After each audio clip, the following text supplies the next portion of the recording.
বিশ্বের দ্বিতীয় বৃহত্তম তৈরি পোশাক রপ্তানিকারক দেশ বাংলাদেশ, কিন্তু সম্প্রতি যুক্তরাষ্ট্রের নতুন উচ্চ শুল্ক নীতি আরোপে বাংলাদেশের মার্কিন ক্রেতারা অর্ডার স্থগিত শুরু করায় উদ্বেগের জন্ম অর্থনীতির প্রধান চালিকা শক্তি পোশাক শিল্পে।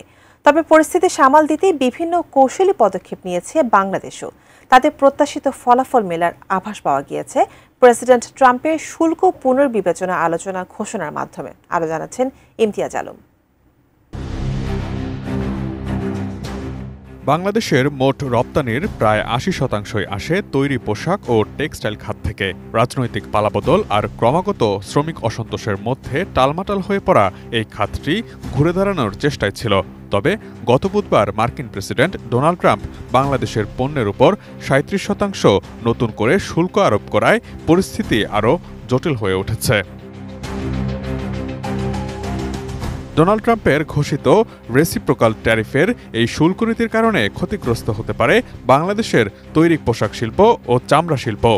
এসেন্সর ফুটওয়্যার অ্যান্ড লেদার প্রোডাক্টসের ব্যবস্থাপনা পরিচালক মোহাম্মদ মুশফিকুর রহমান বার্তা সংস্থা এএফপিকে জানান, তার একজন দীর্ঘদিনের মার্কিন ক্রেতা গত রোববার $3 লাখ চামড়াজাত পণ্যের চালানটি স্থগিত করতে বলেছেন। তিনি বলেন, তার ক্রেতা বলেছেন শুল্ক বাড়ায় তাদের খরচ বেড়েছে, তাই আপাতত চালান বন্ধ রাখতে বলেছেন তার ক্রেতা। এতে ক্রেতা বিক্রেতা দুপক্ষই অনিশ্চয়তায় ভুগছেন বলে জানান তিনি। কোয়ালিটি সম্পন্ন আন্তর্জাতিক মানের still bar CSRM, committed for better still. Bangladesh garments প্রস্তুতকারক ও রপ্তানিকারক সমিতি BGME এর সরকারি নিয়োগপ্রাপ্ত প্রশাসক মোহাম্মদ আনোয়ার হোসেন এক খোলার চিঠিতে মার্কিন ব্র্যান্ড ও খুচরা বিক্রেতাদের প্রতি সহানুভূতির আহ্বান জানিয়েছেন। হঠাৎ বাড়তি চাপ সরবরাহকারীদের উপর চাপিয়ে দিলে সেটি খাতটির উপর ভয়াবহ প্রভাব ফেলবে বলেও জানানো হয়েছে চিঠির মাধ্যমে। এদিকে পরিস্থিতি সামাল দিতে যুক্তরাষ্ট্রের বাজারে বাংলাদেশি পণ্যের প্রবেশাধিকার ও পারস্পরিক শুল্ক ভারসাম্য তৈরির লক্ষ্যে নতুন উদ্যোগ নিয়েছে সরকার। সেই লক্ষ্যে বাংলাদেশে বিদ্যমান মার্কিন ১৯০টি পণ্যের পাশাপাশি আরও ১০০টি নতুন পণ্য শুল্কমুক্ত করাসহ যুক্তরাষ্ট্রকে আরও বেশ কিছু সুবিধা দিতে চায় বাংলাদেশ।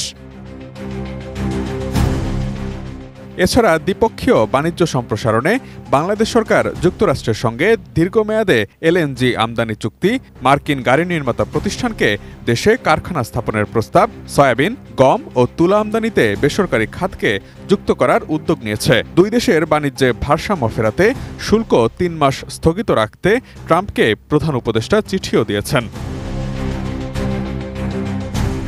এতে কিছুটা নমনীয় হওয়ার আভাস পাওয়া যাচ্ছে মার্কিন সরকারের পক্ষ থেকেও। শুল্ক কমানো, ছাড় বা এ নিয়ে সময় চেয়ে বৈঠকের অনুরোধ জানানো দেশগুলোর সঙ্গে আলোচনায় বসার ঘোষণা দিয়েছেন যুক্তরাষ্ট্রের প্রেসিডেন্ট ডোনাল্ড ট্রাম্প। ৭ এপ্রিল নিজের মালিকানাধীন ট্রুথ সোশ্যাল মিডিয়াতে এক পোস্টে এই তথ্য জানান মার্কিন প্রেসিডেন্ট। যদিও এই পোস্টটির মূল বিষয় ছিল চীনকে ঘিরে। এতে তিনি চীনকে হুমকি দিয়ে বলেছেন, যদি তারা যুক্তরাষ্ট্রের উপর পাল্টা শুল্ক প্রত্যাহার না করে তাহলে আরও ৫০% শুল্ক আরোপ করা হবে চীনের পণ্যের উপর। এতে যুক্তরাষ্ট্রে প্রবেশের ক্ষেত্রে চীনের পণ্যের শুল্ক দাঁড়াবে ১০৪%।